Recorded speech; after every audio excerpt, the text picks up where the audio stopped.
بسم اللہ الرحمن الرحیم۔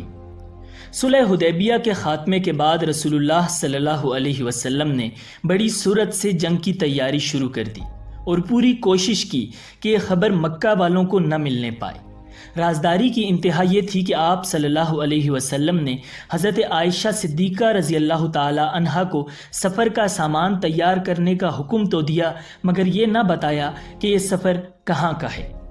ناظرین، آج کی ویڈیو میں ہم آپ کو فتح مکہ کا عظیم الشان واقعہ قرآن و حدیث کی روشنی میں بتائیں گے، مگر ویڈیو میں آگے بڑھنے سے پہلے اگر آپ ہمارے چینل پر نئے ہیں تو ہمارا چینل ورلڈ ویو سبسکرائب کیجئے، جہاں آپ کو خصوصی طور پر اسلامک ہسٹری اور اس کے علاوہ دنیا بھر کی منفرد معلومات کے متعلق ویڈیوز ملتی رہیں گی۔ ناظرین، حضور اکرم صلی اللہ علیہ وسلم چاہتے تھے کہ یکدم مکہ والوں کے سروں پر جا پہنچیں تاکہ وہ مقابلہ نہ کر سکیں، اور یوں مکہ کی مقدس سرزمین کسی خوریزی کے بغیر اپنے اصل وارثوں کو واپس مل جائے۔ آپ صلی اللہ علیہ وسلم نے اس بارے میں خصوصی دعائیں کیں اور فرمایا، یا اللہ، قریش کا کوئی مخبر اپنا کام نہ کر پائے اور ہم اچانک ان تک پہنچ جائیں۔ جب سفر کی تیاری مکمل ہو گئی تب آپ نے صحابہ کرام کو آگاہ فرمایا کہ ہم کس طرف جانے والے ہیں۔ اس موقع پر ایک مخلص مسلمان حاطب بن ابی بلتہ رضی اللہ تعالی عنہ نے ایک عورت کے ذریعے قریش کو حضور اکرم صلی اللہ علیہ وسلم کی لشکر کشی کا اطلاعی رکا روانہ کر دیا۔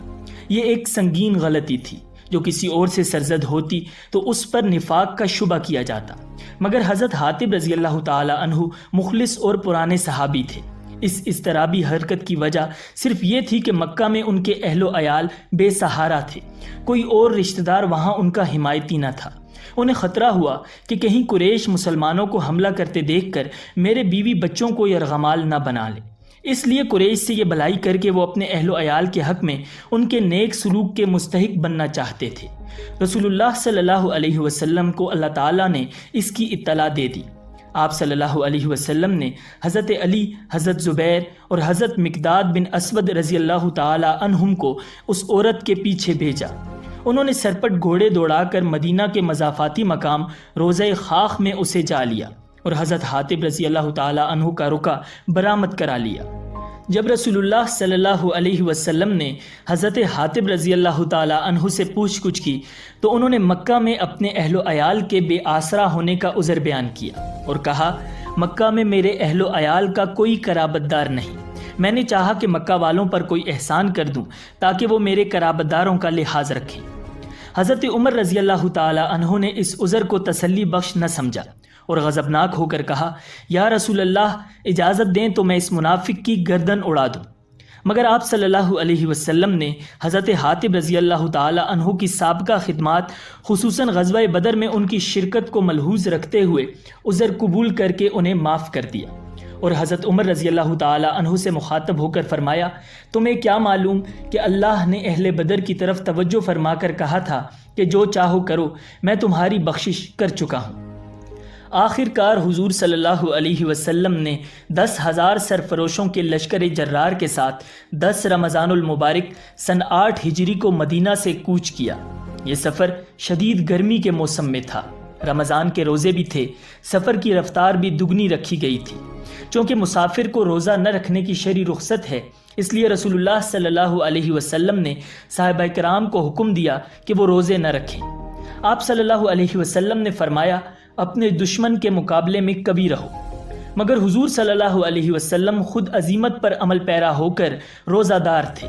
تاہم بعض صحابہ کرام آپ کی طرف سے افطار کے حکم کے باوجود روزے رکھتے رہے۔ انہیں گوارا نہ تھا کہ رسول اللہ صلی اللہ علیہ وسلم اس قدر مشقت میں ہوں اور وہ کھاتے پیتے رہے۔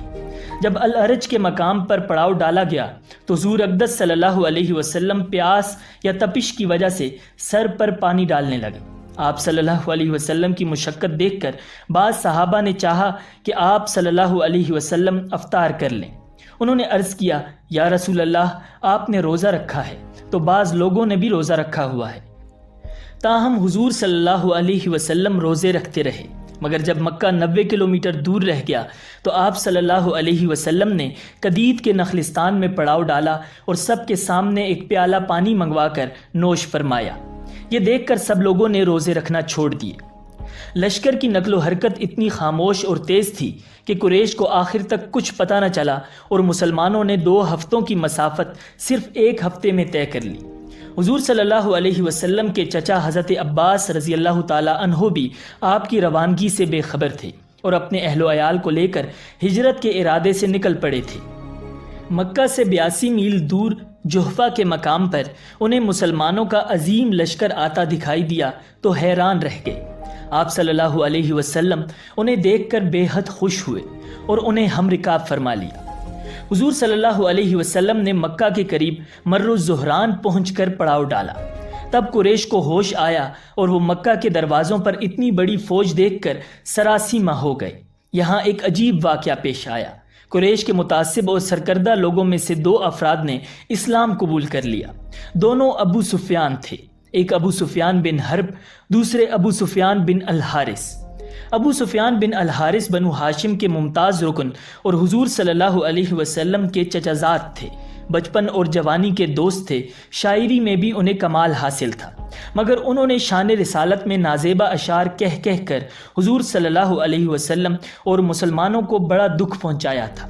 تاہم اب ان کے دل میں اسلام کی سچائی کا یقین گھر کر گیا تھا۔ انہیں اپنے ماضی پر اتنی ندامت ہوئی کہ دل بھر آیا اور وہ اپنے ایک کم سن بچے کو ساتھ لیے ہوئے رسول اللہ صلی اللہ علیہ وسلم کی خیمگاہ میں حاضر ہوئے۔